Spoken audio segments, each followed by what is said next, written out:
राष्ट्रवादीच्या प्रवक्तेपदावरनं रुपाली ठोंबरे यांना हटवण्यात आलंय, तर अमोल मिटकरींना सुद्धा प्रवक्तेपदावरनं हटवण्यात आलंय। मारहाण प्रकरणामुळे वादात सापडलेले सूरज चव्हाण यांची प्रवक्तेपदी नेमणूक करण्यात आली आहे।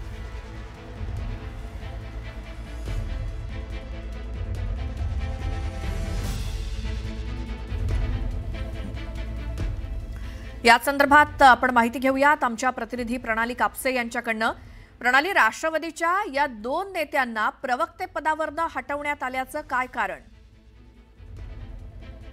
पुन्हा आपण माहिती घेऊस प्रणालीकडनं। मात्र ही मोठी बातमी आपण बघतोय, रुपाली ठोंबरे या राष्ट्रवादी काँग्रेस अजित पवार गटाच्या नेत्या त्यांना प्रवक्तेपदावरनं हटवण्यात आलंय, तर दुसरीकडे अमोल मिटकरी हे देखील राष्ट्रवादीचे प्रवक्ते होते, मात्र त्यांना प्रवक्तेपदावरनं हटवण्यात आल्याची मोठी बातमी येते। पुन्हा जाऊयात आमच्या प्रतिनिधी प्रणाली कापसे यांच्याकडे। प्रणाली, काय कारण या दोघांना प्रवक्तेपदावरनं हटवण्याचं? आपण बघितलं की वेगवेगळ्या कारणांमुळे, म्हणजे वेगवेगळ्या वेळेला प्रतिक्रिया दिल्यामुळे पक्षाच्या आदेशाशिवाय किंवा पक्षाची भूमिका ठरण्याच्या आधीच प्रतिक्रिया दिल्यामुळे विशेषतः जर आपण बघितलं तर असं दिसून येतंय की अमोल मिटकरी असतील किंवा रुपाली ठोंबरे असतील हे अडचणीत आल्याचे दिसून येत आहेत। कारण आता जी 17 जणांची यादी जाहीर झालेली आहे, या 17 जणांच्या प्रवक्तेपदाच्या यादीमध्ये या दोघांचीही नावं नाही आहेत आणि त्यामुळे कुठेतरी त्यांची एक प्रकारची प्रवक्तेपदावरून हकालपट्टी करण्यात आलेली आहे का असा सवाल यातून उपस्थित होतो। सगळ्यांची यादी पुन्हा एकदा जाहीर करण्यात आलेली आहे, परंतु या यादीमध्ये रुपाली ठोंबरे पाटील ज्या 2 दिवसांपूर्वी राष्ट्रवादीचं जे एकूण बैठकांचं सत्र सुरू होतं त्या दरम्यानच्या काळामध्ये त्यांच्या ज्या काही प्रतिक्रिया आल्या, विशेषतः रुपाली चाकणकर यांच्या संदर्भामध्ये त्यांच्या ज्या काही प्रतिक्रिया आल्या त्या प्रतिक्रिया पक्षाच्या प्रतिमेला डागाळणाऱ्या किंवा ठेस पोहोचवणाऱ्या होत्या किंवा अंतर्गत वाद जो आहे तो चव्हाट्यावर आणणारा होता। या संदर्भात आपण बघितलं होतं की रुपाली ठोंबरे पाटील यांना एक नोटीस सुद्धा पक्षाच्या वतीनं बजावण्यात आलेली होती। त्याचं 7 दिवसाच्या आत त्यांना उत्तर मागण्यात आलेलं होतं, परंतु त्याआधीच त्यांच्यावर एक प्रकारची कारवाई झाल्याचं बघायला मिळतं, कारण या यादीमध्ये त्यांचं नाव नाहीये। अमोल मिटकरी यांच्या बाबतीमध्ये नेमकं काय घडलंय ते बघावं लागेल।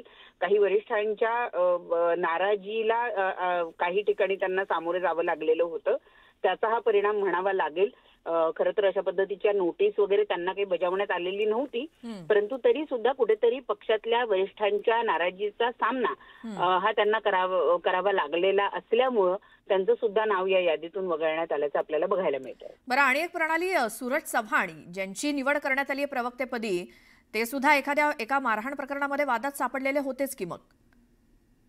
परंतु आपण जर बघितलं तर सूरज चव्हाण यांची जे मारहाण प्रकरण होतं ते प्रकरण पक्षाच्या वरिष्ठांच्या विरोधात जे वक्तव्य करण्यात आलं होतं त्यासाठी त्याच्या रागातून आलेली ती मारहाण होती।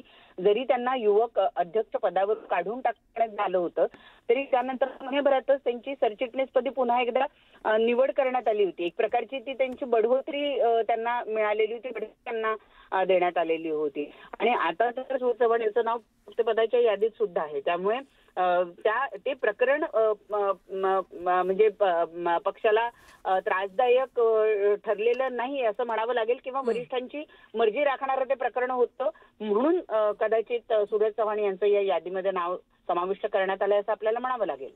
बिलकुल प्रणाली, धन्यवाद या सगळ्या माहितीसाठी।